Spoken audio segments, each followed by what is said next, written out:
Do you know what color your job is? I ask because depending on what color you are, your professional future could be about to change forever.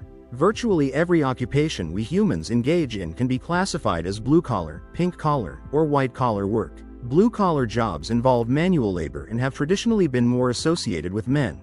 Plumbers, construction workers, electricians, mechanics. Pink-collar jobs are focused on service and public interaction, carrying significant social importance and traditionally have been more associated with women. Teachers, secretaries, waitstaff, nurses. Then we have the white-collar jobs with no manual labor, which today are done mainly through a computer screen. Programmers, lawyers, public administrators, content creators.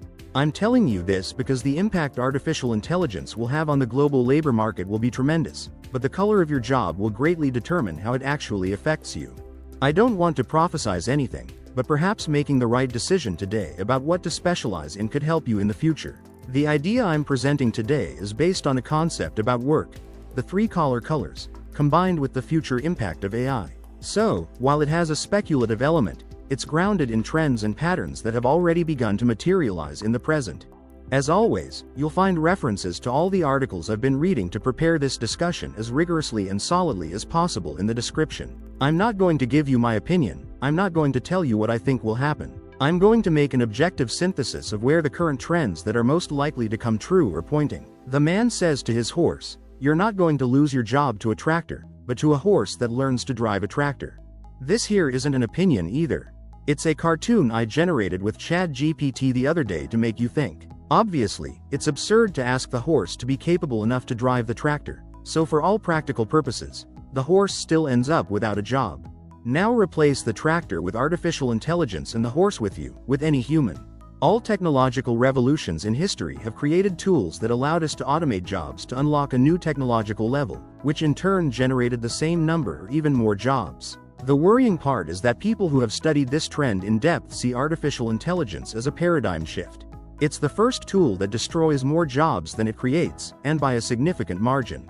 It takes hundreds of thousands of taxi drivers to cover one day's trips across the United States, but only a small team for a few months to create the AI that is already enabling the operation of 100% autonomous taxis in the same country. Or, it used to require teams of thousands of people to do the special effects for a movie scene. Now it takes one person writing prompts in their room, and that's it. Here's a very close example. Many of the most watched YouTube channels today are made with Bo 3, Google's video generator. And notice, the same thing is happening in other sectors that seemed untouchable, like banking. I'm not saying this is good or bad, I'm just saying this is what's happening. I'm also not saying the horse metaphor is what will end up happening in all cases.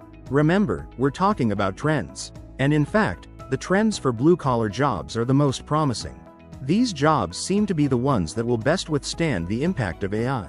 They require complex, versatile physical activities, with a lot of improvisation and, in some cases, high precision. And robots are far from achieving this because they might have the brain, but without a capable body, they're useless. You've probably seen those amazing videos from Boston Dynamics, with robots capable of incredible physical demonstrations. However, you should keep in mind that these videos were filmed in controlled environments and very carefully edited to be impressive. Not to take away from their merit, because progress in robotics in recent years has been tremendous, but they are quite far from the progress being made in artificial intelligence. There are two problems. The first is the most obvious. The technology simply isn't there yet.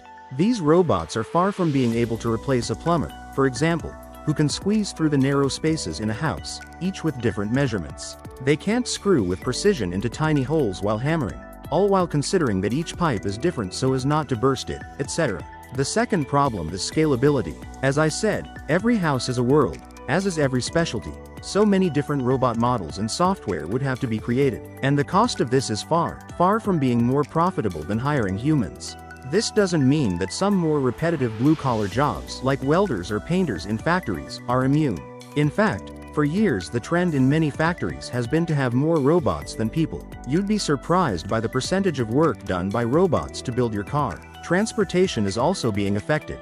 The famous rise of robotaxis in California, which will likely expand worldwide in the coming years, or freight trucking with autonomous trucks like those from Kodiak, preparing for a large-scale launch in 2027. Construction, although it has seen the arrival of 3D printers, shouldn't be greatly affected for quite some time, because the quality and aesthetics achieved even if we incorporated AI, leave much to be desired compared to human work. So, despite these exceptions, in general, blue collars come out almost unscathed. It's time for the pink collars. These are in the middle, affected, but not too much. Robots are already capable of serving you a drink, carrying your suitcase to the room, checking out your supermarket products, or even assisting in complex medical operations. The key here is that an essential part of these jobs is empathy, human contact, or at least it is for some. Trends seem to indicate there will be a hybrid. Some food establishments, for example, will stand out for being fully automated. In fact, in places like Japan they already exist, while others will use having human workers as a marketing point. It will depend on the consumer. Some people prefer the efficiency of ordering their food on a screen, but others go to restaurants partly for the experience of the service. How many times have you gone through the self-checkout at the supermarket but seen older people enjoying a conversation with the cashier? And in medicine, even if the one operating on you is a robot with ChatGPT 42, many of us prefer the presence of a human expert, both for possible unforeseen events and for that need for emotional support we all have, which a robot cannot provide us. The same in education. Children don't just need to learn multiplication tables or how to execute AI prompts in the future. They have to learn gestures, expressions, social norms that only a human body and mind can explain.